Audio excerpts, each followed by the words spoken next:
Right, so welcome to All for United. We are going to be discussing the Arsenal game. Unfortunately, you are in the wrong place if you want to discuss the good news of the day, which is Manchester United's women winning the FA Cup final 4-0. As you can see, there's no Barry today. He's off celebrating. Can't blame him at all. And obviously, Connor Rose is about 6 shows at this point, and he's off celebrating too.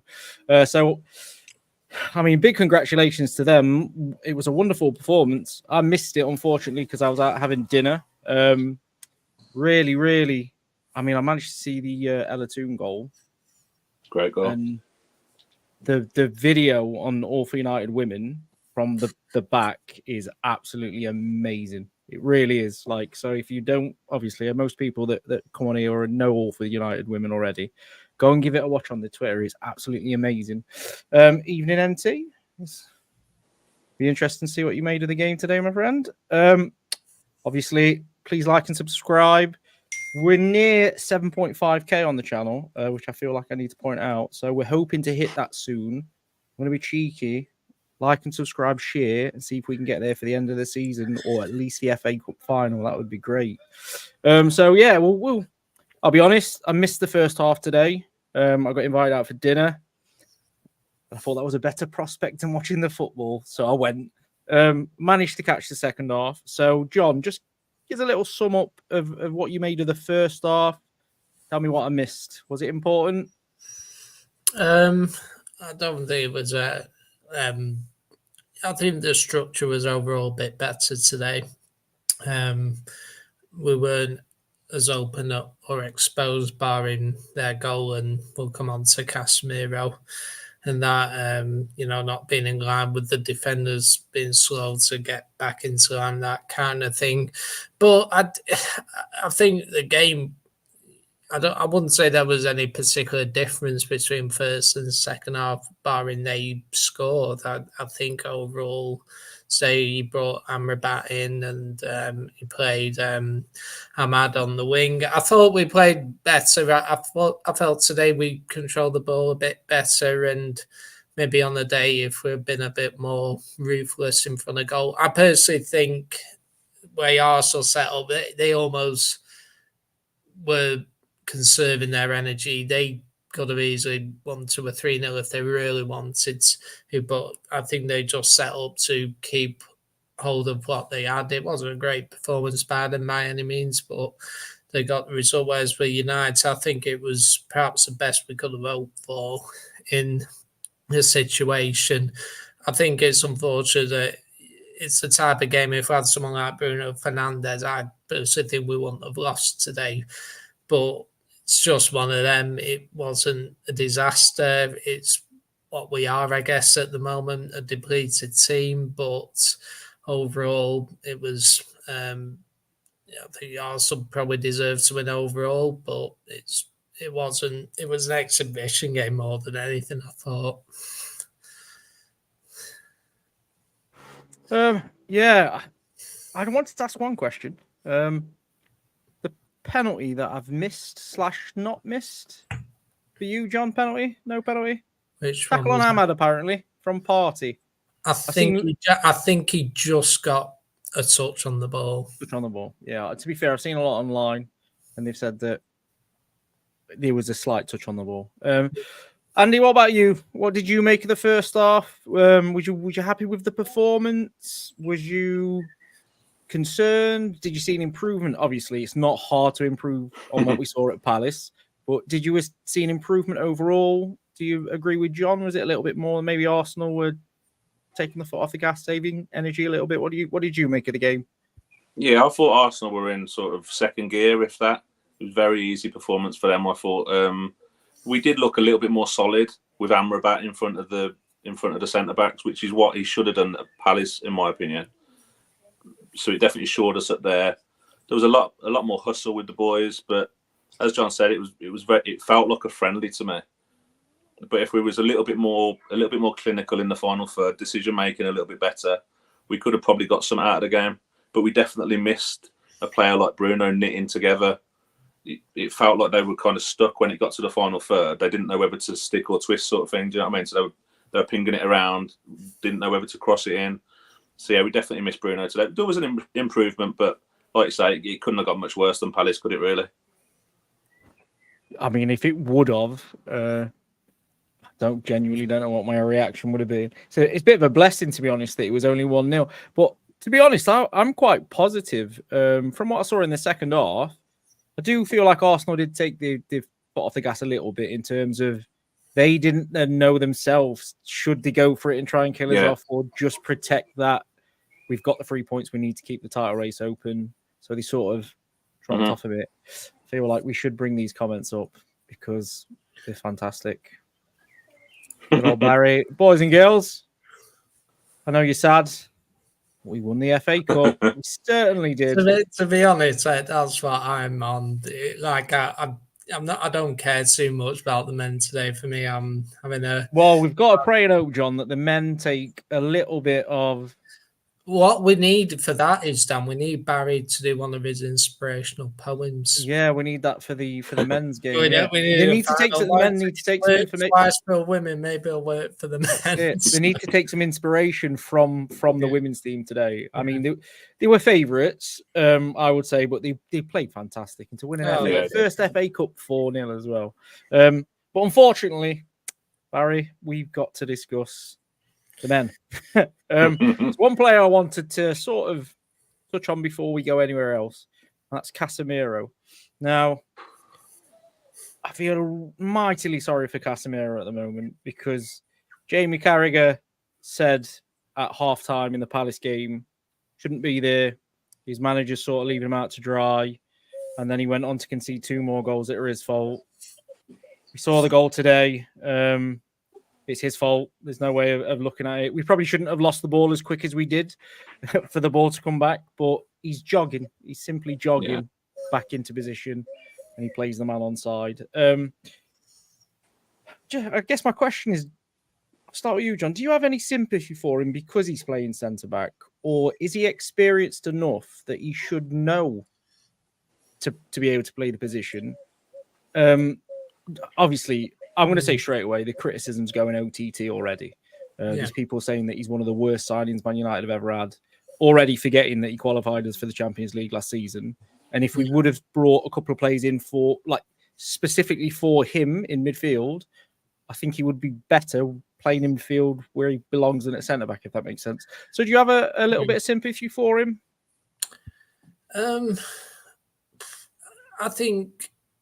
I mean, I mean, you have sympathy where you have a load of injuries to a centre-back position you haven't played out. I feel sorry for him because I just think the way he is, he's just not playing well. And I've never known a player to fall off so dramatically in the space of a year.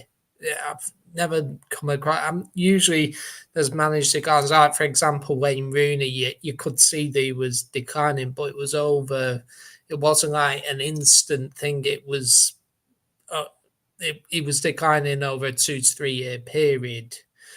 Whereas with Casemiro, he's gone from being very good last season to, so poor this season, and I feel sorry for him with some of the remarks, like Jamie Carragher coming out, what's he saying? I think things like that, it shows you got an agenda, I think. I don't think it's particularly helpful to say that he's done at the top level. I mean, there's so many levels you can play at. He can go to... I don't think he's good enough to play for like a massive football club like Madrid or United anymore, but he can still go to like a decent European team and do a job there, maybe. And, like when I say decent, I mean maybe European team possibly, Europa League style. But for me, it's just you can't defend things like that. He's doing things which are just indefensible, and that's the problem. I think, yes, I put it down today to that error he made for the goal, that's him not getting back in. That's him not being used to playing a line with the centre-halves. But even then, you still got to... It's common sense say you need to get out. Personally, I don't think he's expecting Arsenal to play that ball over the top to him. But I think the other error he's done is because he gets he's in line. He's then got to cover the space where Trossard is then. He's got to then see the danger. So even though it's a weakness, he's behind. He's in a position, he's in the best position to deal with the ball when it comes across. He doesn't deal with it. He's in no man's land. So for me, it's just, it's now at the point where I know we got so many injuries, but you feel like you have to take him out of the team now. You know, he's playing that badly. If he plays in the FA Cup final, as bad as this sounds, we've lost immediately the way he's playing. I just don't think you can afford to play him at this moment in time. And I say that because I've been a big, massive fan of him, but sometimes you just got to say the team comes first. If Campbell had started the game today, we might not have lost the game. You know, Yeah, this possibly. is the ultimate What irony. I will say is, and I've said it all season, form should matter. And I get a position where he's playing centre back, but I said this against Crystal Palace. He shouldn't have played Crystal Palace. No. Centre back. He should have played that Jackson at centre back, as far as I'm concerned. Twilumber pulling no punches with my sympathy here.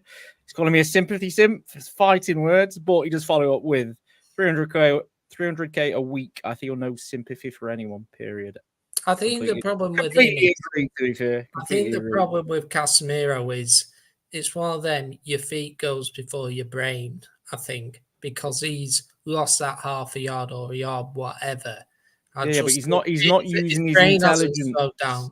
His Yeah, brain hasn't slowed down. He still thinks in his head he can still those things. The problem is his feet you aren't can't. allowing him to do it. You might disagree, Andy, but he reminds me a little bit of how Matic fell off. Matic Yeah. had the ability to control the game, fantastic footballer. And suddenly, he lost a yard. He lost a little bit of his ability to read the game, and his form just dropped off, and he just followed Mourinho wherever he went. But what do you make of Casemiro? Do you think? I suppose, do you think that he should be sold in the summer, or do you think it's an overreaction again to a player showing a little bit of inconsistency being piled on? I think, regards to selling him in the summer, in my opinion, that's probably more of to get the wage bill down. It's more of a necessity in that point of view. I mean, his legs have gone, and him playing at centre back, it's such an unforgiving position, isn't it? If he makes an error, likelihood is that the opposition are going to get through on goal, or there's going to be a goal coming from it. Whereas if it was his normal position, there'd be a chance that the centre backs or whatever would cover. He just looks very much out of form. He doesn't look massively fit to me. I don't know if that's a bit harsh. Doesn't look massively fit.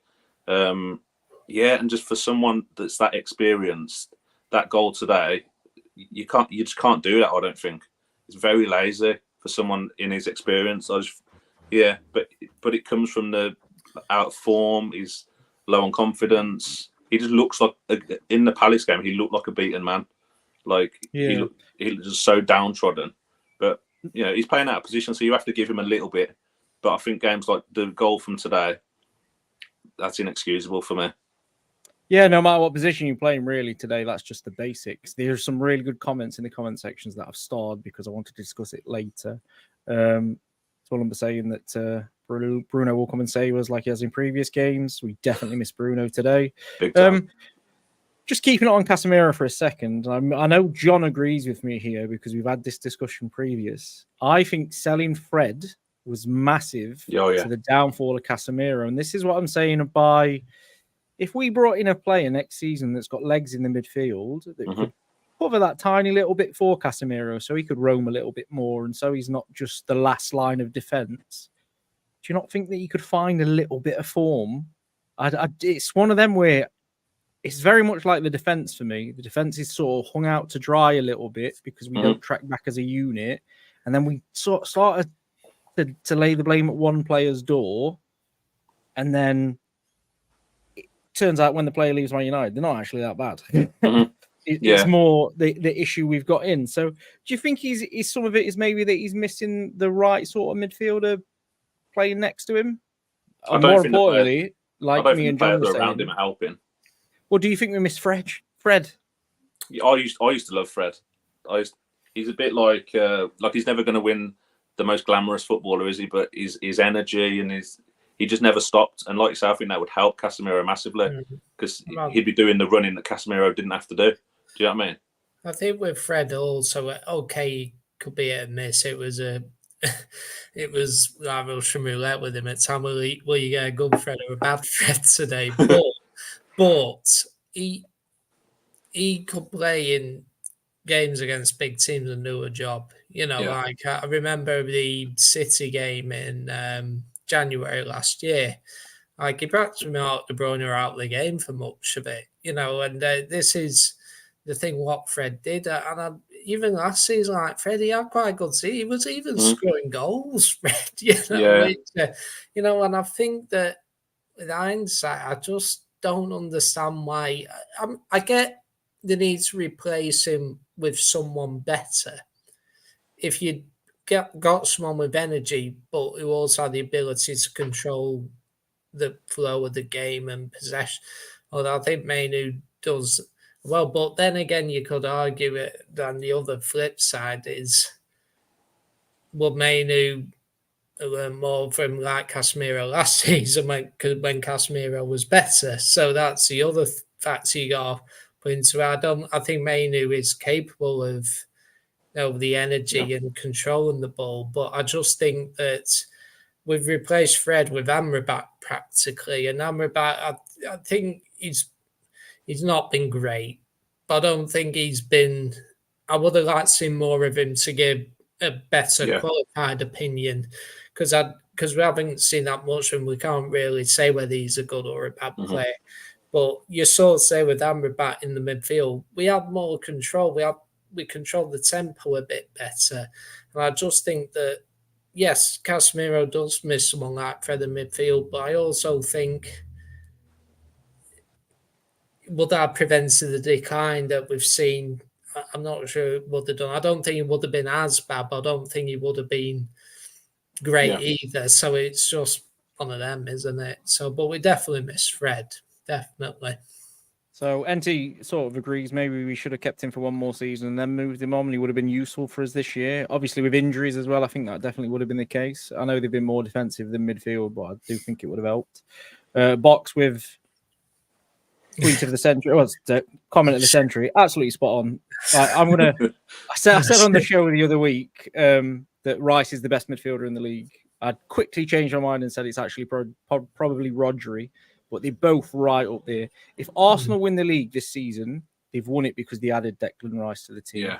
His impact to Arsenal has been very similar to Carrick's impact at United in terms of it's just an absolute steady player that isn't exceptional at everything, but he's very, very good at everything. Like all round. I personally think, I think it's between Rodri and Rice I think in terms of like how they impact both. So I know Rodri. I know Rodri misses a game and they lose. But and what's that? I mean, even though we got knocked out Real Madrid on penalty, why is it they haven't lost a game in the year with him or whatever? So if Ten Hag ever watches this, then the plan for the FA Cup final is try and injure Rodri pretty quickly. We might stand a chance. Injure him in 10 minutes, win the game, and then we can say, right, well, we beat City when Rodri started. That's it. Dav has gone for even in all. We had more control and looked stronger today. Midfield.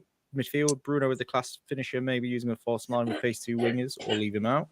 I agree that we played better. And me, just personally, I don't understand why we've not packed out the midfield before today. We need to build from a base, and the base just hasn't been there. Leaving the midfield open's not really worked for us. Obviously, we'll move on a little bit to the second half. It was a bit of a non-event for me watching it. It was very much you can have the ball because we don't feel like you're going to do that much with it. And then when we had chances to do stuff with it, we didn't really do stuff with it. And John, I've spoken to John already, so this will be new to Beanie, but not to John. I was starting to get a little bit frustrated with Garnacho, but I want to just counteract it by saying not just Garnacho, but I'm starting to get fed up with a lot of the front three in general. don't get me wrong. There's a comment here that I just wanted to go back to. Father and son. Ahmad Chon for today for me, best player on the field, despite coming off. Slight knock in the second half. Garnacho non-stop running, trying to make things happen. 2 bright points for me. And I 100% agree with Benny here. He's absolutely spot on in what he's saying in terms of whenever Garnacho got on the ball, I thought something's going to happen because he gets you bum on your seat sort of jobby. Yeah. But he was very, I don't know what the word I'm looking for is, inconsistent. Selfish, but it's just making the wrong choice. And like his performance today was prime Nanny for me. Like every time he was running, I was literally screaming at my TV at one point. Pass the ball, and cross the ball. And I'm just like, what's going on? So, Andy, what did you make of Garnacho's performance today?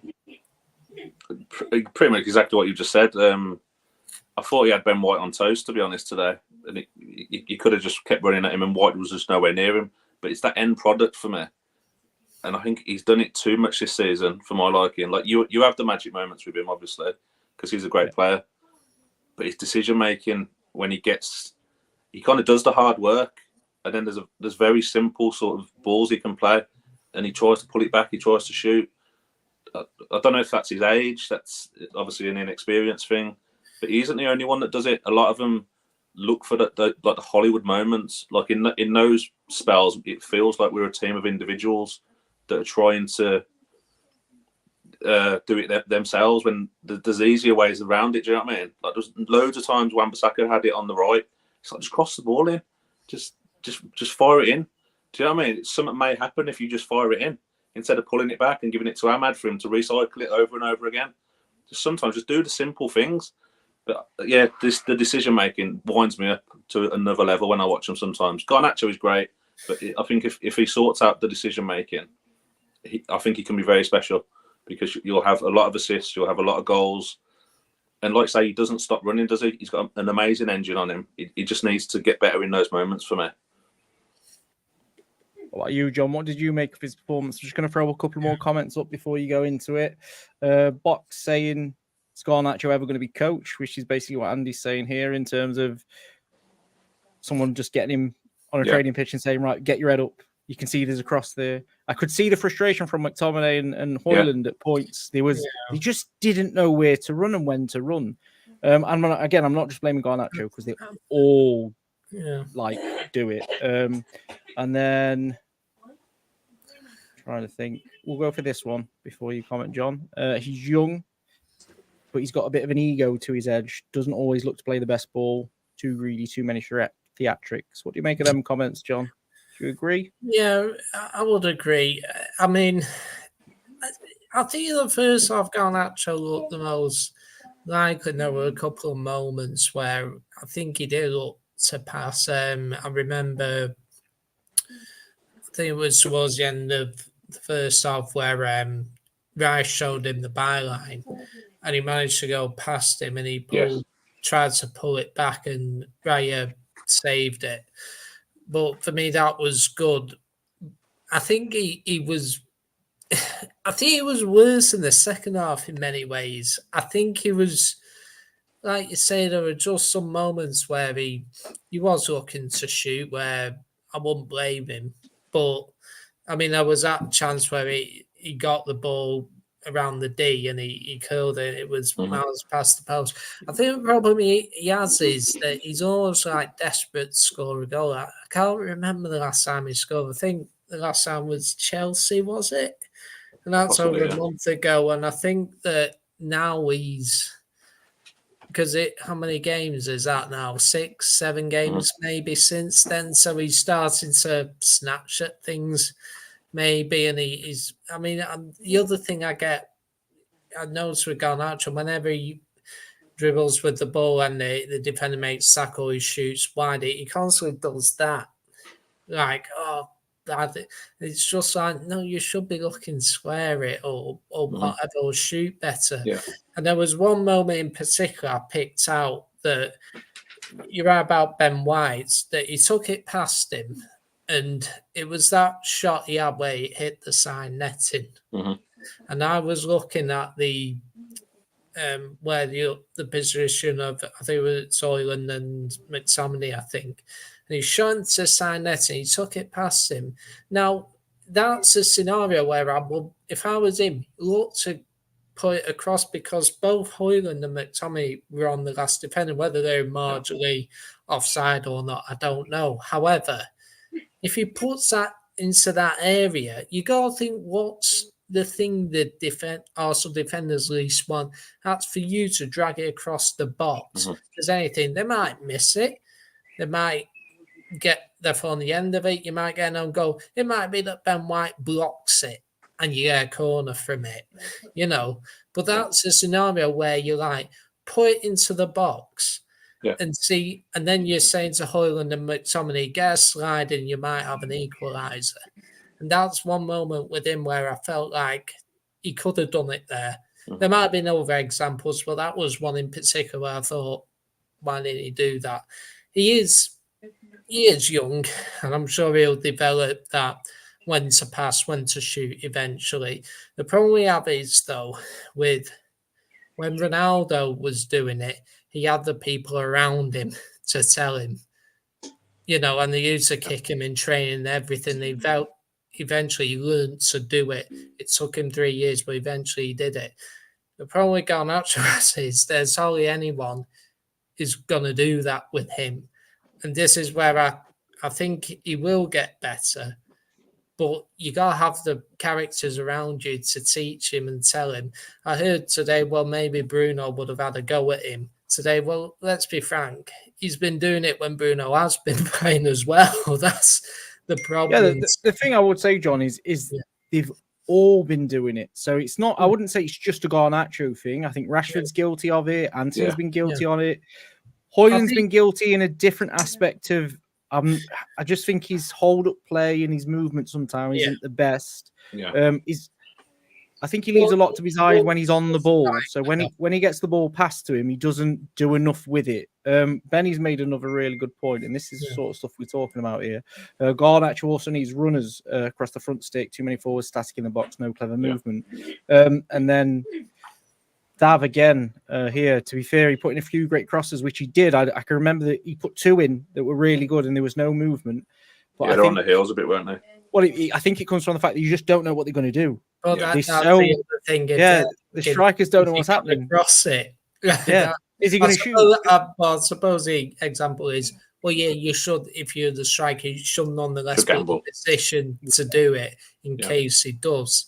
However, if it's like he only attempts to cross it 3 times out of 10 times, then you're literally like, well, when is he going to cross it? So that's the problem. But so Benny again with another great point in terms of he does need movement, and I know exactly the one he's talking about because it was a really good cross, and McTominay and Wheatley were basically marking each other. But I think it comes down to, again, you just don't know when the ball's going to come in. I think the problem with the interesting thing with McTominay and Hoyland and that, sometimes McTominay and our strikers make a similar run. And then maybe that's one area we need to learn that, you need to do team patterns like you attack that space, you attack that space. Because if you have strikers and they're making similar kind of runs, that's a problem. So for me, I use that example as Netting because both Hoyland and McTominay were at the far post. So, but maybe one can go near post and the other can go far post. Because then you're creating an extra dilemma for the defenders then, aren't you? So that's what we need to work on as well. Got a question for you then Beanie. Was you disappointed that Hoyland came off when, can't remember his name, the young Wheaton, is it? Wheatley, when Wheatley came on. Because I was hoping, just for a split second, he was going to stick both up top and was going to launch some long balls into the box or something, just to try something different. So I was a little bit disappointed by that. What did you make of it?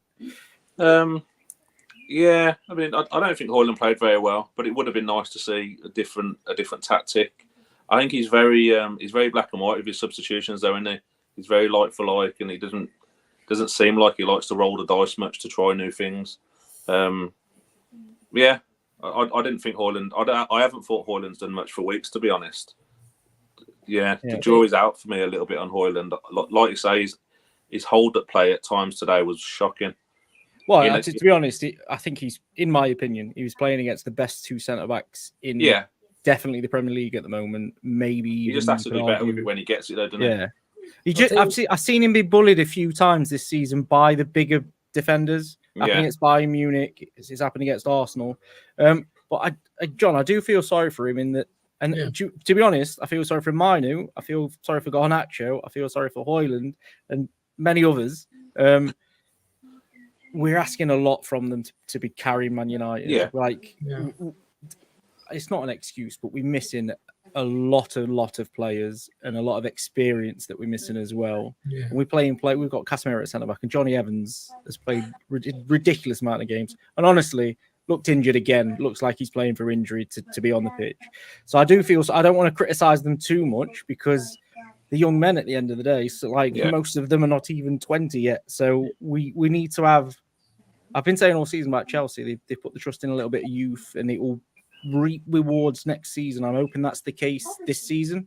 I'm hoping that these playing like this season and get summer, they get a bit more confidence together, and it all clicks into place. But the club needs to do them a favour, don't they, John? They need to bring in some proper experience where they haven't got all this pressure. There's a stat that's Garnacho's 35th start in a row. Yeah, and I think he started 4-2 all season. So it's we're putting a lot of trust and all that. And I know he's been booed a couple of times, and out bringing off Højlund and Mainu at particular times.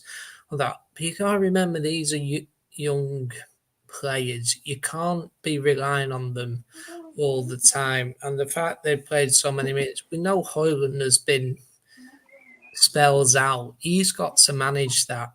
But the problem is when you bring Højlund on, I mean, this week he's had a very good season under 18s, but it's just not fair. You should be looking to integrate him when he's ready to be integrated, not integrate him because he's had a good season and we have no other strikers. That's not the right approach, and I think the same with Garnacho. I think of all our wingers, he's probably had the best season out of all of them. But I think the thing is with Garnacho and Højlund is that it's almost like they're running out of energy now. They're running out of steam now. I think it's testament to a lot of the players that really should have been better. We know about Sancho. Anthony hasn't pulled up any trees. Rashford's been a disappointment this year. And it's like we're relying on certain individuals to pull us out. And the younger, and it's just not fair. And I've said this when we signed Højlund. We needed two strikers last summer. It's not Hurricane. Exactly.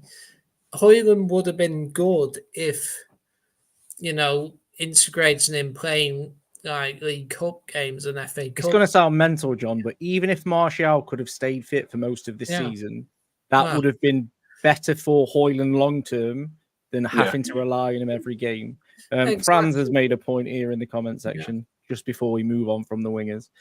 Our wingers haven't crossed the ball for the majority of the season. Why expect any different today? Absolutely spot on. I don't know why I expected anything different, to be honest. Here's a question for you. I don't think it's just this season. Who was the last winger you'd say we had where it was their natural instinct to cross? David Beckham. No. You know what? Valencia was good. And maybe Ashley Young, maybe. Yeah.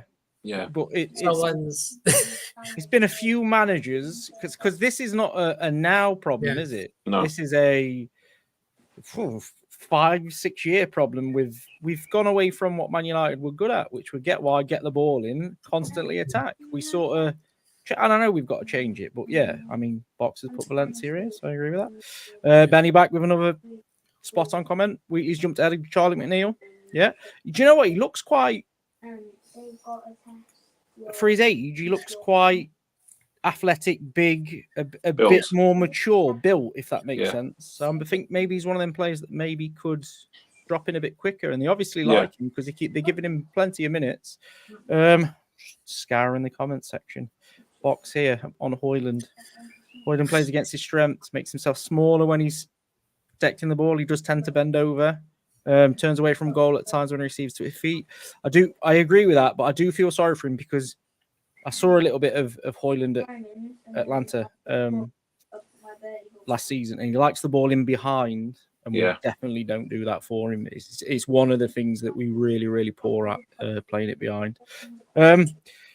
In terms of the game, He does have pace, in fairness to him. he's though, rapid. He is quick. Yeah, I don't know whether he's as quick. I mean, he looks rapid on the I just TV. think he wasn't even we were asking a young player. He wasn't. I don't think he was the main striker with Atlanta last season, was he? No, he got bits and pieces like he should have, like he was developing. Yeah, and we're asking him to be our main forward. Yeah, main forward at Manchester United. Yeah. I think with Hoyland, it'll take 2 to 3 years with him. I think eventually he will learn to hold the ball up, but he's learning on the clock. It's a shame he got injured when he did, when he was during that scoring run. It was the Luton game. If they had a purple patch, I think he's not. I don't think he's been the same since then. But I think in 2 to 3 years you probably will see him develop his all-round game, but he's just not ready to be our main forward at this moment.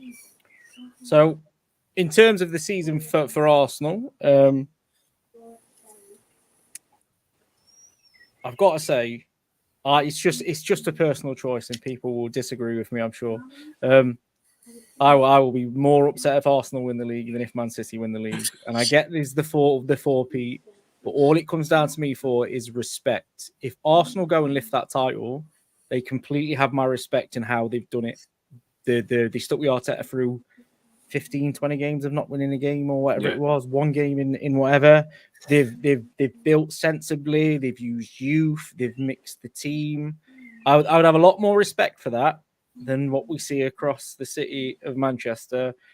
So honestly, when City win things, I just go, cool. I'm not bothered. Don't care. If Arsenal win something, I'm like, I'll be honest, one of my best mates is an Arsenal fan, and I'm not going to hear the end of it. So I'm going to put you on the spot. Who would you prefer to win the league, Andy? City or Arsenal? And I know it's like choosing which of your children should die, but it's not great. But that's unfortunately the question. Probably City, because it's just tainted and no one really cares. What about you, John? I think Arsenal have been the better team this year. So, well, I'm glad it's not Liverpool, so anyone but Liverpool. Yeah. But no, for me, I've got a family with Sports City. I'm not particularly fussed, but no, me either. I think if I had to go at one, I'd say Arsenal, because just to have a different winner, I guess. You know, Yeah. And plus, I actually think I prefer watching Arsenal. I've always enjoyed watching Arsenal. I think they try to play football the right way. And okay, maybe we hated them during the Fergie Wenger era, but I think as you get older, you appreciate what they try and do. They do try and play good football, and I respect that.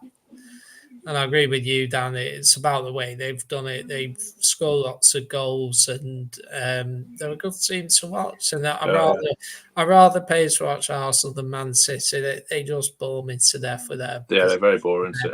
See, Box has put this though, and this does make me go, but at the same time, I go, yeah, but 115 charges allegedly, alleged charges. I just can't. I don't know whether it's something in my brain, but I think John's right. I think from the period I grew up, it was Wenger Fergie. I hated Arsenal, hated them. Like, respected them, but hated them. You hate them because you knew they were good. Yeah. And my worry is, John, though, if they win it, how many more years are they going to be good for? It's another team we're going to have to catch. If City win it, could knock Arsenal down a peg or two. Because Arsenal, I agree with Beanie. Arsenal have been better than City this year. City they're just a machine, aren't they? Just a complete machine. So we'll move on to where it leaves us in the season. Obviously, there's nothing much more we can talk about in terms of the game. It was frustrated going forward. It was I tweeted that I didn't think it should have been 6 minutes added time. It should have been about 10. but we could have played another 25 and we wouldn't have scored. Yeah. You know what I mean? It wouldn't have mattered.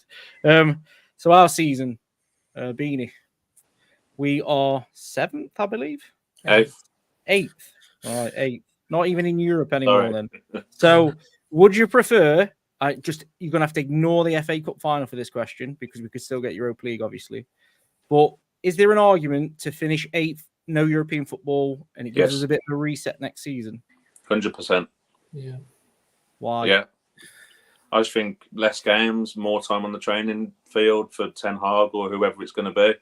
The squad is riddled with injuries and it needs a lot of ins and outs.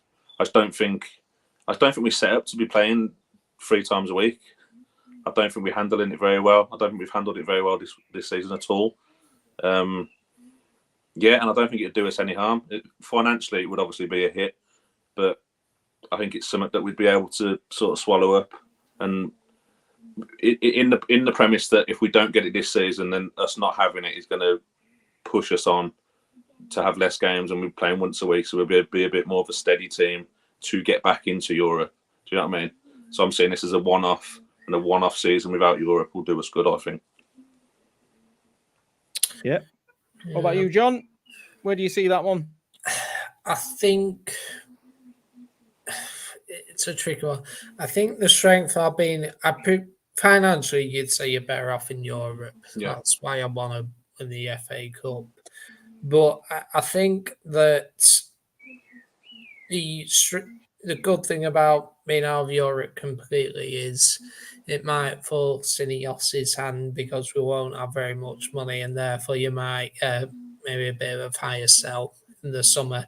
And I think what we need this summer, we possibly need to concentrate more on outs than incomings.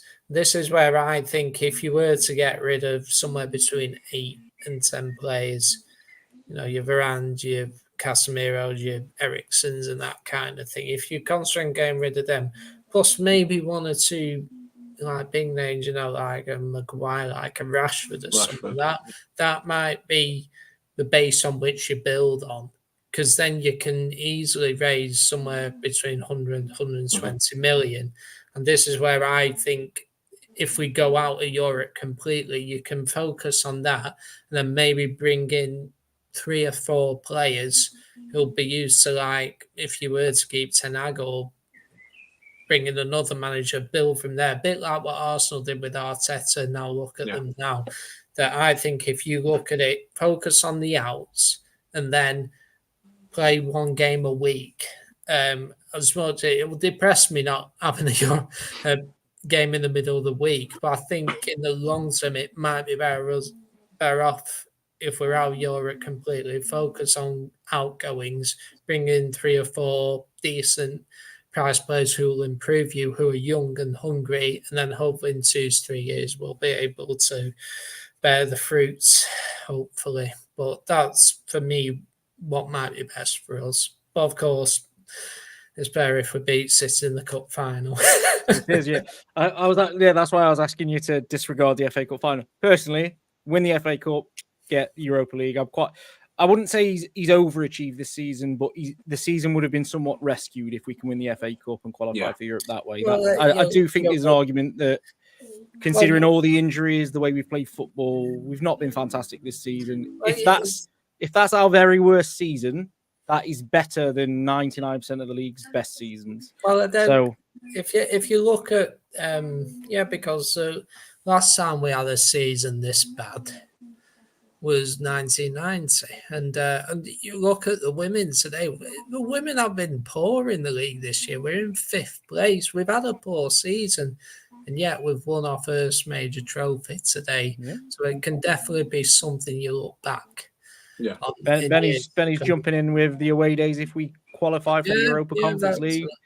And as if you don't follow Benny on Twitter, you need to follow Benny on Twitter because that man goes everywhere, absolutely everywhere. Under 21s, under 18s, away, home, everywhere. Some of the best tweets is like to see his son get gone. Actually, was it Hoyland's shirt? Yes, it was. Yeah, that was amazing. That was. Yeah, he raises a good point, doesn't he? Away days, I'm sure Oh, It definitely. won't be good on his wallet, but it will be good for the experience. I think Andy Mitten has said, I mean, and apparently the way, I mean, even the Europa League and the Conference League, the structure's changing again. I think if we're in the Europa League, I've heard that you play 2 European games in August, but then you'll play 6 games between September and December, but not have January games. But if you're in the Europa League, it's like the Champions. I think is it 10 games you gotta play, including 2 in January. That's one of the reasons why they scrapped FA Cup replays. Yeah. So and then we've got France popping in, agreeing with sort of what we're saying. Anything but Europe gives us the proper time to reset, clean deadwood, build players who have a hunger to do it. Yeah, which is sort of what we're saying. Then got a couple of negative ones that we'll look at because they're negative, but they're not too negative. I can understand the point of view. So to a number, with always the quality quality comment. Don't worry, it's all part of his master plan. And Dav saying that he hasn't got a plan A, B, or C, which I can see people's point of views that they're frustrated with Ten Hag this season because it frustrates me that we played like this against Arsenal, but we didn't play like this against Palace because he made a couple of personnel changes to do it, if that makes sense. I get injuries have been a problem and stuff like that. And then, speaking of the FA Cup, Kieran doesn't think we deserve to be in it, never mind being in the final. I think that's harsh. Yeah, we did. We beat Liverpool 4-3, which nobody expected us to do. No, I think that's a bit like the women's team as well, though, because no one expected them to beat Chelsea, and they did. Exactly. So we've dismantled. We beat Chelsea. We beat Brighton 4-0 when we won 4-0 today. As much as we've had a bad season, so we don't deserve to be in the final. I know the Coventry game was. Yeah, I know. We've had a fortunate run to the final, but we still had to beat Liverpool. We've still got there. So is it fortunate? You just got one, and Liverpool is a game we'll remember forevermore, isn't it? Yeah. So like if we win the cup, I mean, I hope we do it. So we've got Box here. I'd like European football midweek to feel stale without teams and with other teams in European action. I'll be honest, Box. I've got a trick to this. So what I do is when my brother or anybody's text saying, "Oh, are you watching the Champions League?" I go, "Football's off for the week, innit?" I just pretend there isn't European competition. It's quite good.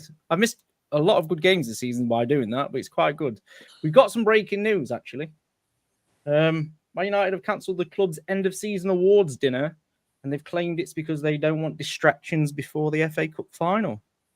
Good decision, bad decision. Final. This is Adam Crafton that's tweeted that. Oh, yeah. And I believe he's quite good. He's from The Athletic. Yeah. What do you make of that then, John? Good idea, bad idea? Well, they cancelled it 2 years ago, didn't they? What was the reason behind that? Well, it was the Rangnick season, wasn't it? Oh, God, yeah. Yeah, so, but, yeah, I don't... well, I don't know. We've had a couple of good moments this year, and hopefully the best ones yet to come. But maybe they can rearrange it for after we win the FA Cup. When ones are feeling a bit higher. Do it that night. Yeah. What do you think of that, Beanie? Do you think that's a little bit of a cover-up? Maybe they just think the players aren't in the right place to be having a dinner? Yeah, possibly. Maybe they... I don't know if they don't deserve one, but yeah, maybe it just doesn't feel right to be having it. I don't know. It feels a bit strange. Why not just have it at McDonald's? Scale it down. Yeah, you've had a good season. You've been cheapskating the fans. Well, let's have a Big Mac. NT says no one wanted to have dinner with Rangnick after that season. I'll be honest, after the open heart surgery comments, I wouldn't be shocked if people didn't want the dinner. There we go then. You might put something in the food, to be honest. Who would win Player of the Year for Man United this season? Dalot for me. Dalot for you, okay. Go on then, John. Mainu, maybe. On half a season? There's only one player that's going to win it, isn't there? Bruno Fernandes. Yeah. I mean, well, I wouldn't personally say he's not going to win now because they cancelled the award. No one's going to win it now. So, yeah.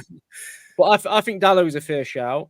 I think Dallow deserves a shout, but I think mainly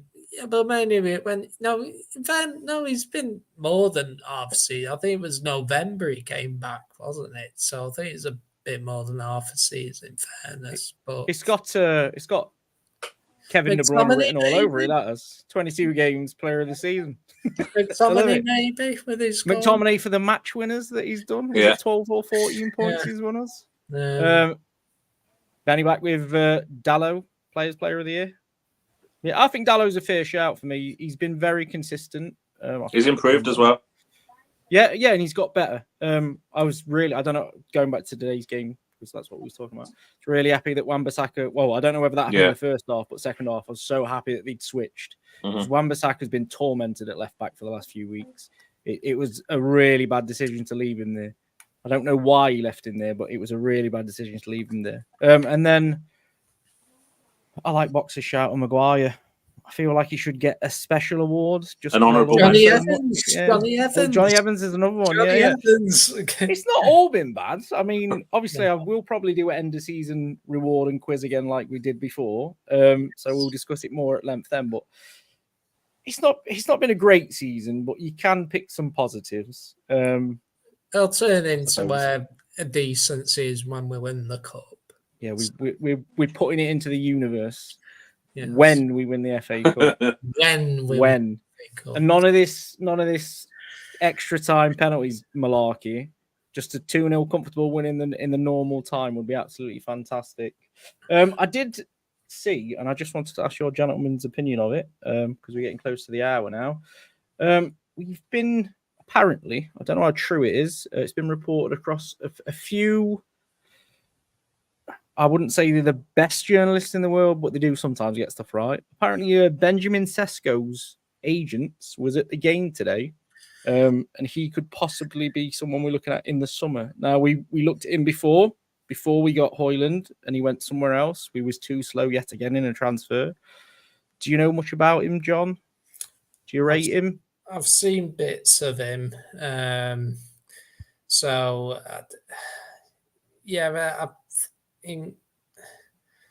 Unless I'm getting confused, was that player who scored the goal against Scotland in the Euros last time? Is that someone different? I can't remember. So I think it was. I think I've heard he's part of the Red Bull thing, isn't he? So I think I don't know much about his player profile, but he's certainly been mentioned honourably. 40 million release clause, as you say. So, like I said, I can't give a qualified opinion. I'll be honest, John, I never said he had a 40 million release clause. Is that true? Something I've read, apparently. I don't know if it's 40 or 50. I'm not I've seen that, to be fair. I've seen 40 million. Yeah, so that would be good. I think he's got 13 goals, 2 assists, or 15 goals, 2 assists in 30 games this season. I think it's definitely, you're looking at someone like, I personally think Harry Kane would have been perfect if you bought Højlund as well last season. Now that Højlund's had a season, I think now you need someone who you can rotate a bit with, but where you don't stifle his recruitment. This is why signing someone like Ivan Toney might not help Højlund's situation. Maybe needs someone who's hungry, who's willing to come in to challenge, but have the ability to rotate and that kind of thing. Like I say, Sesko is, from what I've seen, he's a good striker. I think he's a young player as well. I think he's 22, 23, I think, if I remember rightly. But he's, from what I've seen, is he 20? Right. But yeah, he's a very good player. And he's got to be about 6'5" from what I'm reading here. So he must be quite. How tall's Højlund? I don't know. So, but I think it'd be good to have that competition. So if he has a little and large, if you have a 40 million release clause, I think you got to spend wisely in the transfer window. And this is where I'm talking about. If you miss on Europe and you get sales and bring in 3 or 4 players who'll improve you, who have quality and depth, but also are hungry, and not spend ridiculous amounts of money. So if Sesko fits that bill, to me, looking at, he's the type of profile you should be looking at to come in, possibly. So young, hungry, fresh, has a good reputation. This Not ridiculously John. old, so yeah.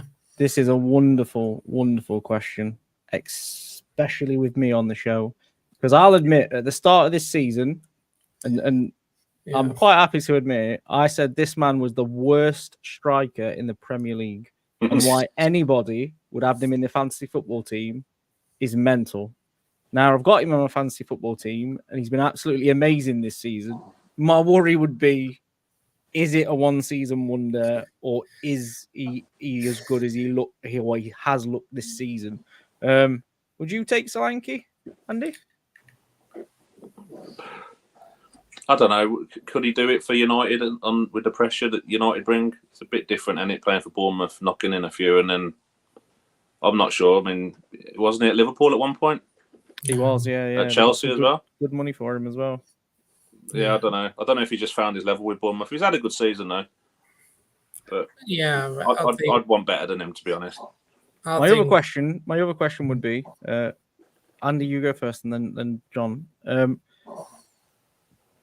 Who else is there at the minute that we could go for? Now, Box has put someone who this would be my choice this season.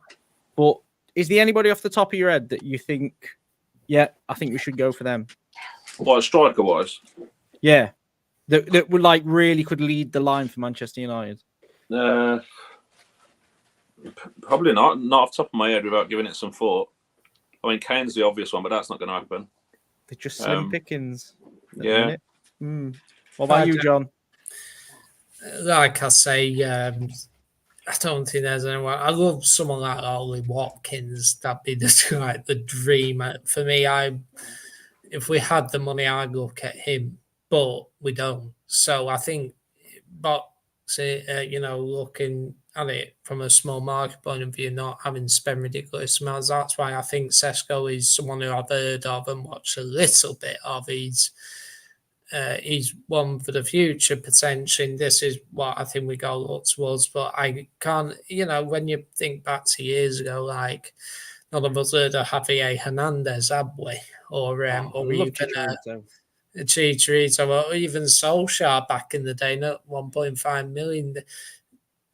I'd love it if we signed a striker who none of us have heard of, where it's Norwegian League 1 million comes in and scores a load. This is what I mean. I don't think I like it to be a surprise.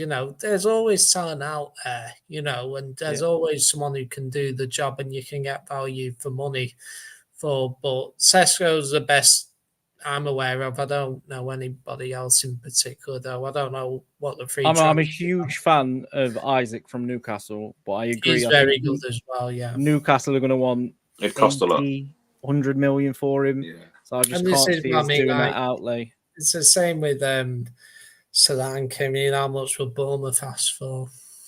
Yeah, very true. The problem. Benny's dropping something in here. Under-18s play Chelsea on Tuesday at Stamford Bridge. The winner of the Under-18s North and South League plays to find out who will become the overall champions of England. Good luck to our Under-18s. I mean, they deserve it, don't they? Didn't they only lose one game to Man City this season? Yeah. Yeah. But imagine having to play a playoff when you played that well. Just give him. Yeah. And then Benny's back in. I love Benny is in the chat today.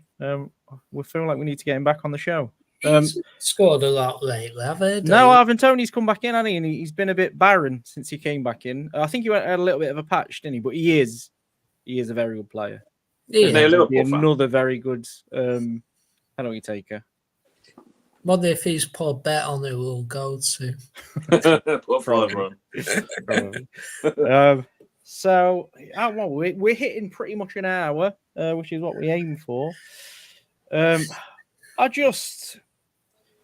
I'm interested to see how the season ends. Obviously, we're going to have a preview. Who we got next? Got Newcastle Wednesday night. Is that right? Yeah. Oh, it might work now, Moff. So I'd imagine we'd be previewing that Wednesday, maybe tomorrow night.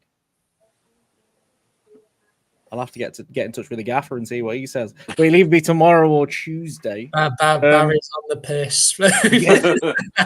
I've learned the last time for his birthday, there's no point in messaging Barry for the next 12 hours. So that'll be a tomorrow job, I reckon.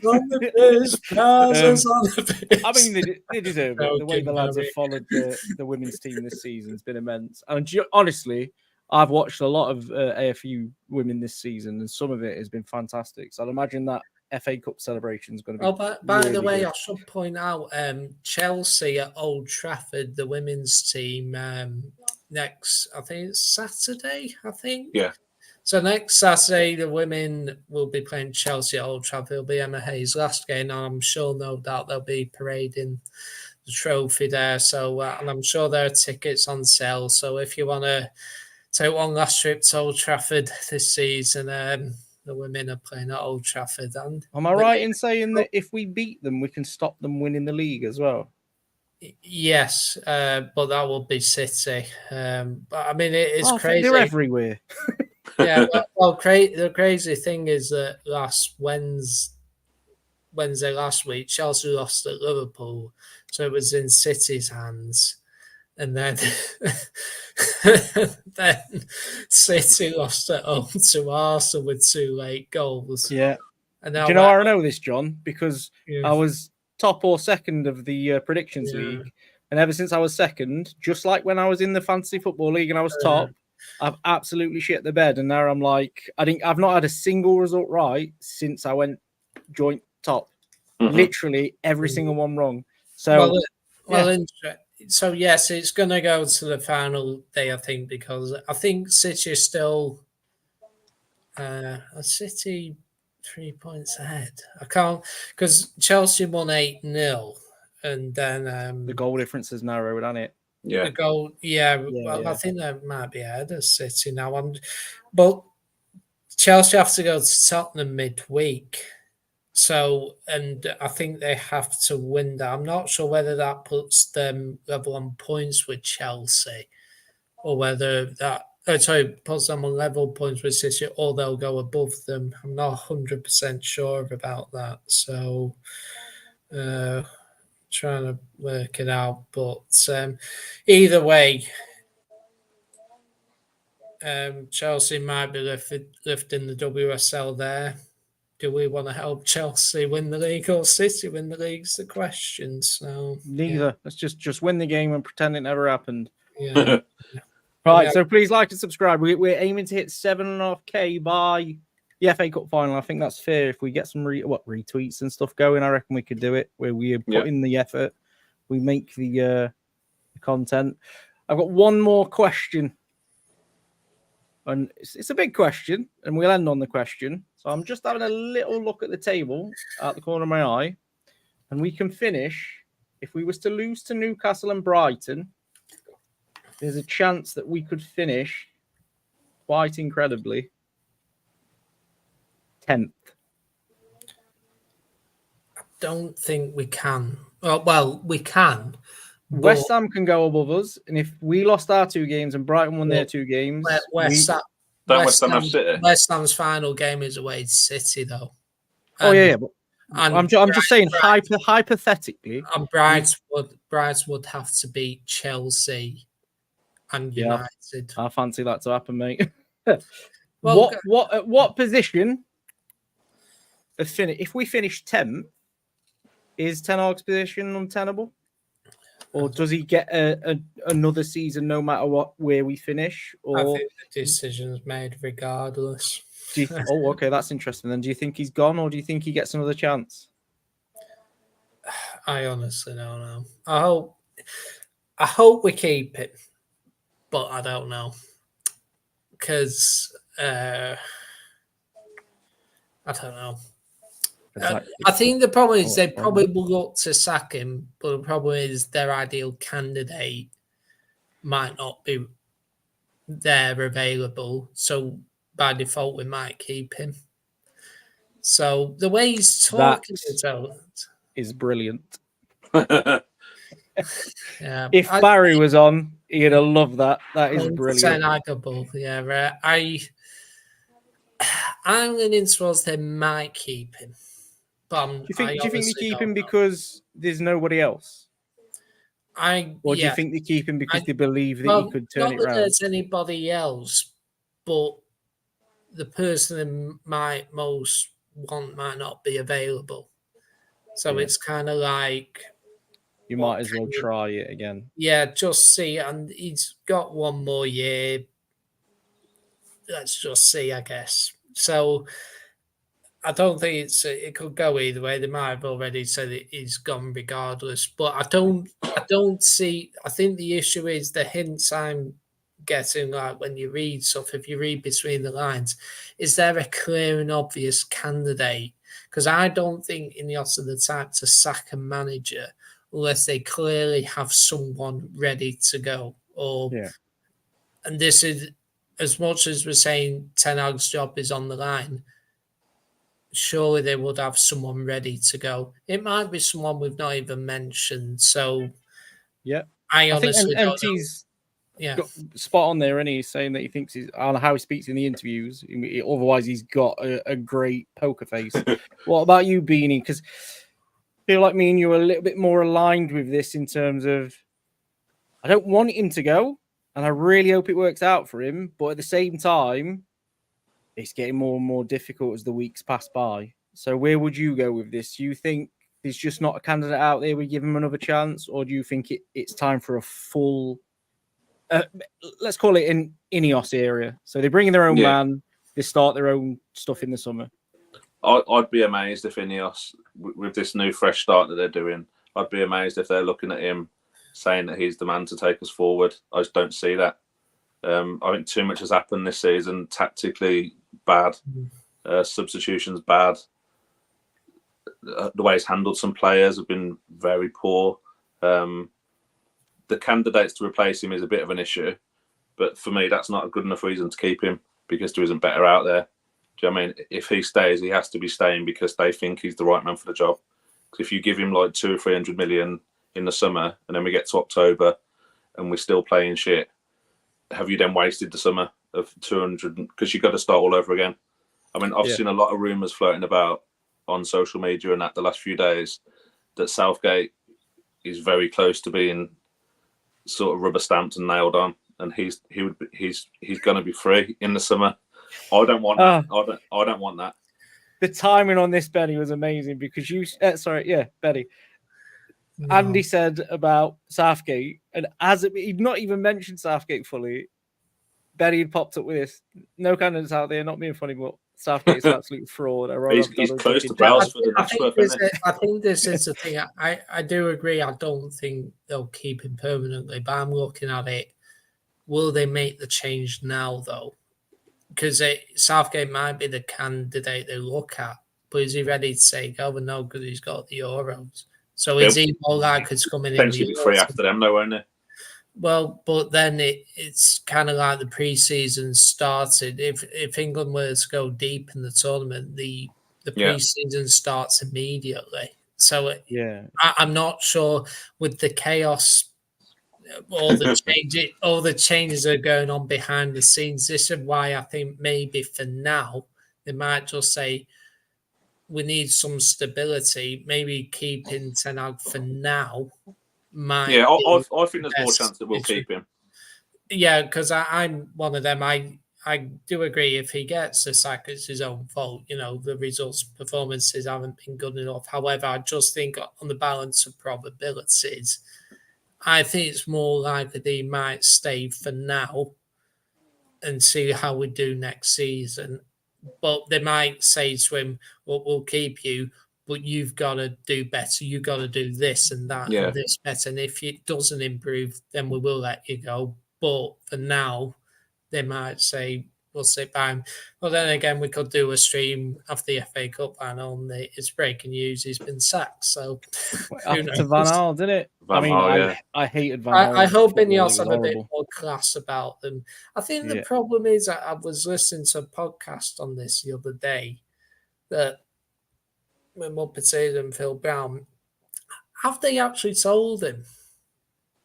Because I think they have made a decision, But the reports on the players up for sale, and apparently none of the players' agents have been contacted and all that.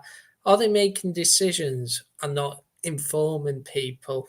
That's the big quandary I have. Firstly, NT makes a really good point here that if Ineos sack him, basically blaming him, the expectations then on them. They've got no excuses. If they're doing a full rebuild, people mid-season will be saying, well, Ineos sacked Ten Hag too early, etc. In terms of Ineos, and I genuinely believe this, whether it's naive or not, I think since they've came to the club, the media and certain journalists are absolutely scrambling for information because they haven't got it. It's not as readily available as when it was Edward Wood and just the Glazers. So I think there's a lot of guesswork going into what they're doing. Like there's a lot of guesswork into it anyway, but in particular, I think there's a lot of guesswork going into reading Ineos at the moment. So I genuinely think there might be the odd surprise signing or surprise candidate that might get interviewed instead that nobody knows about, if that makes sense. The thing I would say is Liverpool have acted like I wouldn't say a bigger club than us, but I think they have. They've got a director of football in place straight away. They've got the manager in place straight away. Klopp's not even left yet, and they're ready to go next season. Probably already targeting players that Slot wants, etc. I think my opinion on Ten Hag is pretty simple. I genuinely want Ten Hag to do well. I said it on the last stream. I've seen people say that we didn't back Ollie enough, and Ten Hag's had more backing than Ollie ever got. So that's why that's enough now for Ten Hag. And I think it should be the opposite. We were silly and we got rid of Solskjaer too quickly. We panicked. We started saying that he should be winning the league with a team that he shouldn't have been winning the league with. Finishing second and third was completely acceptable with that team. And I would say the same with Ten Hag. You look at that team now, and I don't see much better than a team that can challenge for top 4, top 5. That's where we're at. Unfortunately, it's just where we're at in terms of youth, experience, quality. We're just lacking. So I'd give him the summer. I would say to him, your next season's it. This is it for your Manchester United career. It's win or bust. And that is you qualify for the Champions League in a respectable manner that we're not trying to qualify with 2 games to go. Qualification steady with 8 games to go. Does that make sense? And then give him that chance, because I just don't see the candidates. I think there is an argument Benny says here about somebody like McKenna. Like this fan base is already like, not me. I actually liked Carrick, McKenna and Solskjaer, but 90% of this, well, a lot of this fan base has already chased McKenna out the club because he wasn't a good coach. Turns out he was a good coach. So we got it wrong. But yeah, I hope there is some patience. Even though I do flip-flop, I admit I flip-flop. I go from one to the next because I see performances like Palace and believe there's absolutely no hope whatsoever. And then I see performances like today where I wouldn't give us a chance against Arsenal, but we didn't actually play that badly. Again, I do think Arsenal had a few more gears than maybe would have kicked into, but would have played like that against Palace, we wouldn't have conceded 4. We might have had a chance to win the game. Do you know what I mean? So I hope we give him a chance. I think the injuries give him a little bit of a buffer. Like when the full team's back, if we start performing, he's then not had a left back since January. And it can rightfully say, well, we had these all season practically. I think the issue we have is regarding the manager. I know Barada's coming in mid-July. Wilcox is in. We don't know when Ashworth will come in.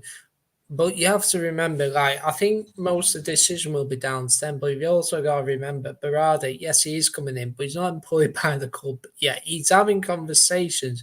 But can he make decisions based on the manager before he's even employed? Same with Ashworth, who is at another club on gardening leave. So this is where the issue is. So basically, are we saying, is it purely down to Wilcox? And well, he's having meetings with Ten Hag every day virtually.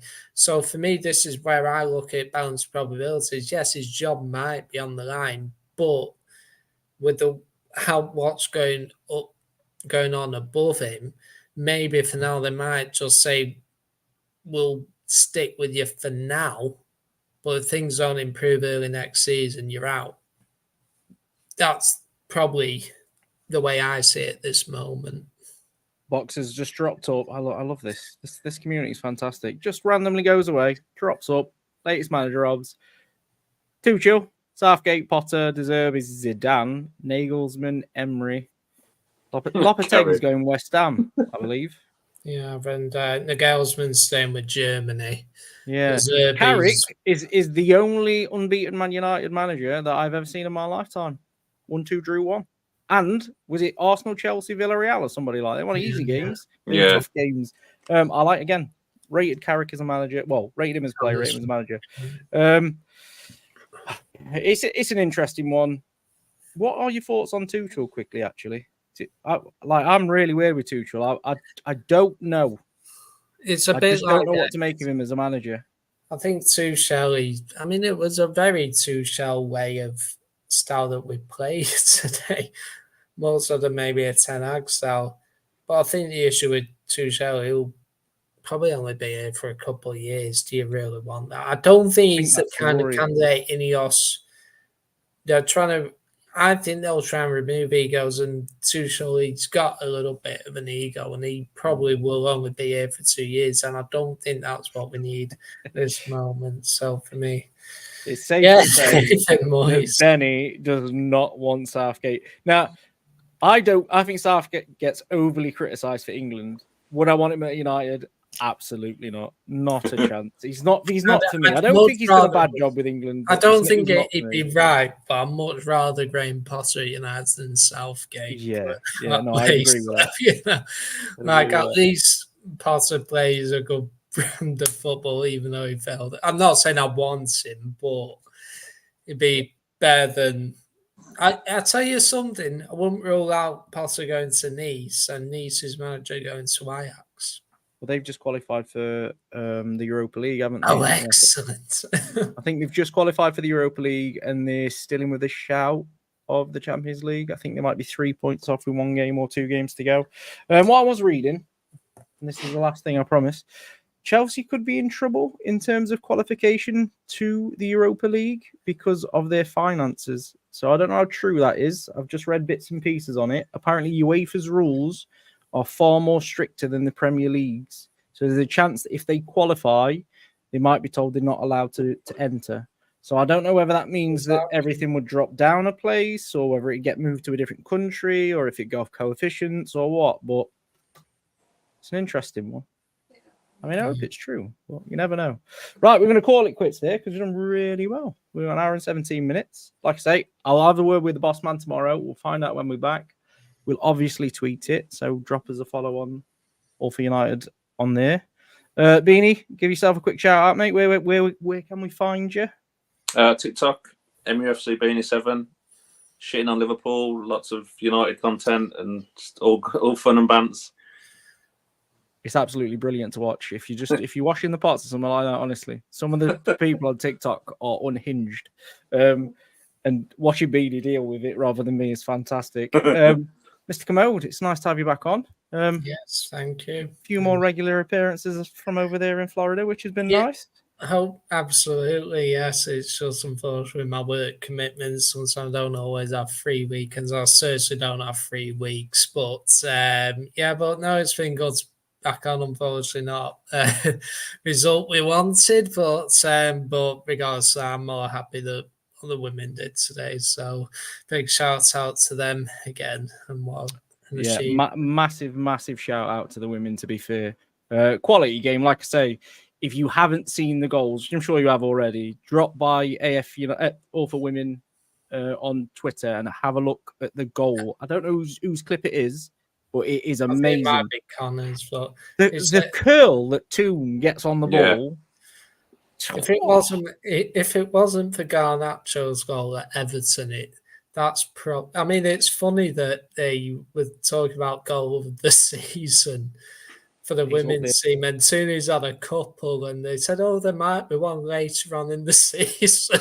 But I think, I'll tell you what, if Garnacho hadn't scored that goal at Everton, I think Tooney's goal might win the men's goal of the season. In terms of importance, it's right up there, isn't it? It's just honestly, go and check it out. It's hopefully Bruno, fabulous finish.